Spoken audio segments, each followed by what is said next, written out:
Conference इसलिए बुलाया गया है कि जो देश का बंटवारा विभाजन देश का स्मृति दिवस के रूप में हमारी सरकार 14 अगस्त को मनाने जा रही है, जिसके लिए हमारे देश के यशस्वी प्रधानमंत्री आदरणीय श्री नरेंद्र मोदी जी ने एक संदेश भी दिया है कि देश के बंटवारे के दर्द को कभी भुलाया नहीं जा सकता।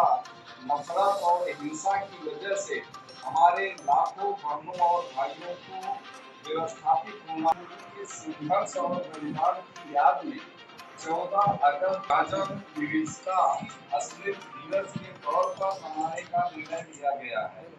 विभाजन विभेदिका स्मृति दिवस का यह दिन हमें भेदभाव, वैमनस्य और दुर्भावना के जहर को खत्म करने के लिए न केवल प्रेरित करेगा, बल्कि इससे एकता, सामाजिक सद्भावना और मानवीय संवेदनाओं को भी मजबूत करने का काम करेगा। और बताना चाहूँगा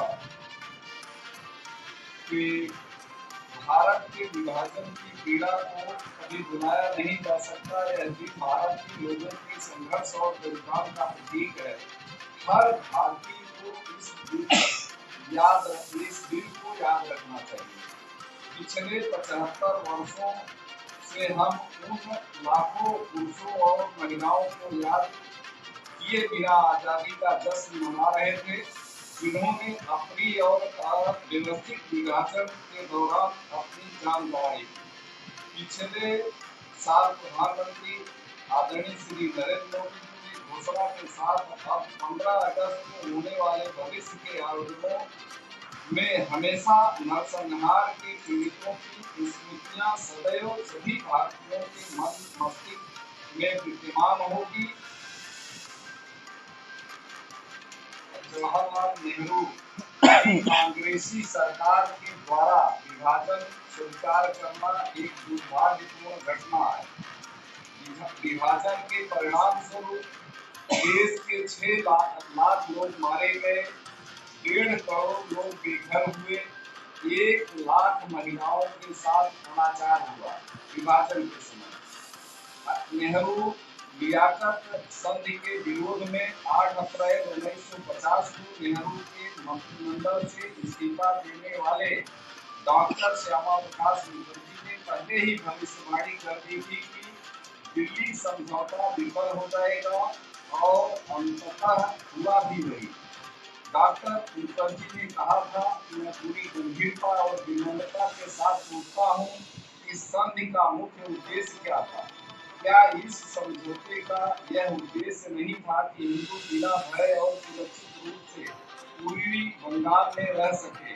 डॉक्टर मुखर्जी के आक्रोशपूर्ण शब्दों में कहते हैं कि कांग्रेस जो हिंदू के समर्थन पर ही बनी थी, और फिर भी वह हिंदू हितों के लिए आवाज उठाने को पाप का गुनाह मानती थी।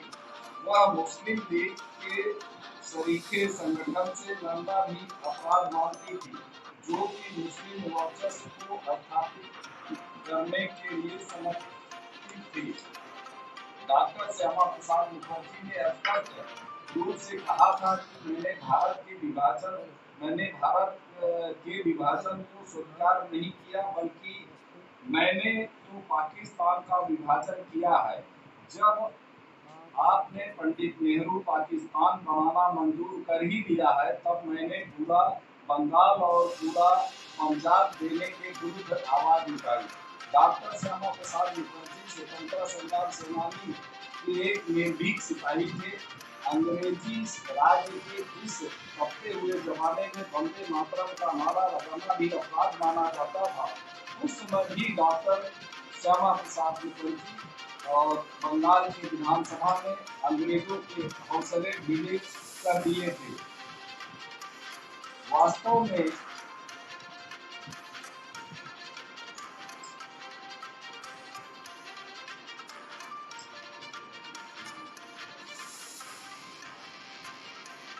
वास्तव में 3 अगस्त 1947 की काली एवं बेचैन रात धीरे धीरे आगे सड़क रही थी। लाहौर से, पठानकोट से और बंगाल से लाखों संपन्न परिवार शरणार्थी के रूप में इस खंडित भारत के अंदर धीरे धीरे आगे बढ़ते जा रहे थे।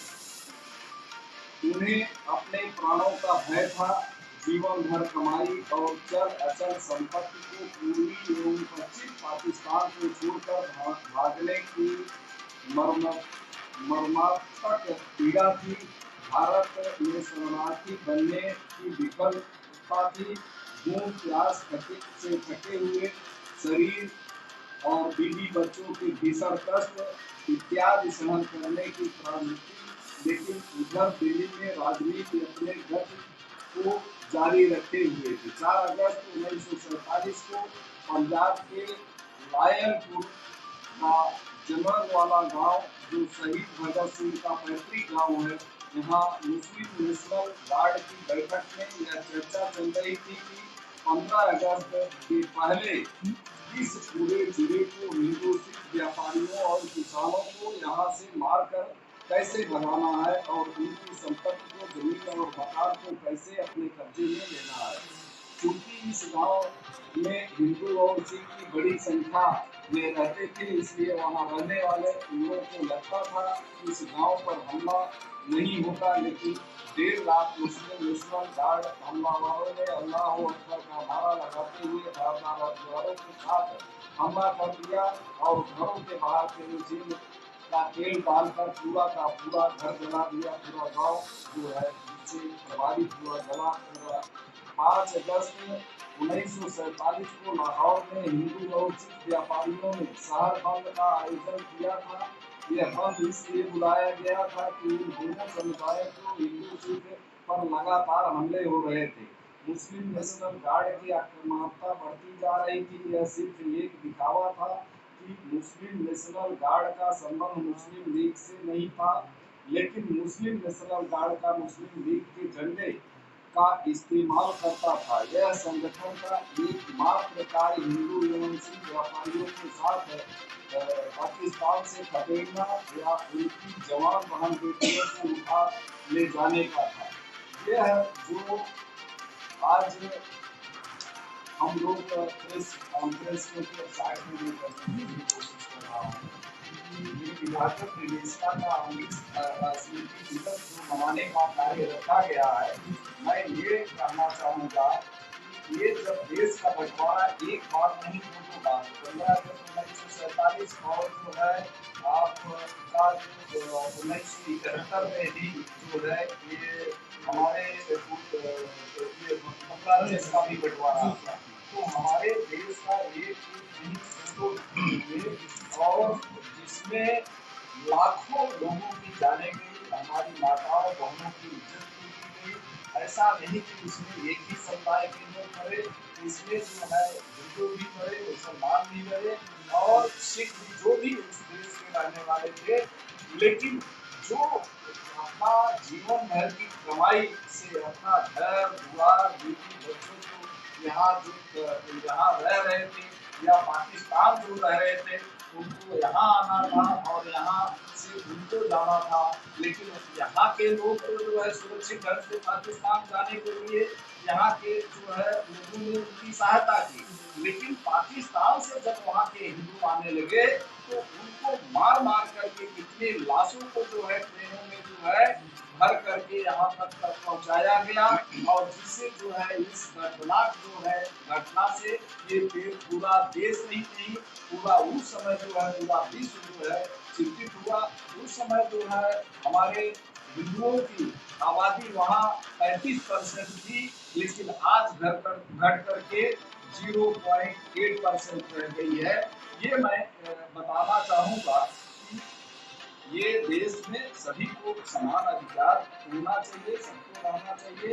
और ये जो है ये 14 अगस्त को हम लोग जो है हमारी सरकार विभाजन दिवस का दिवस मनाने जा रही है।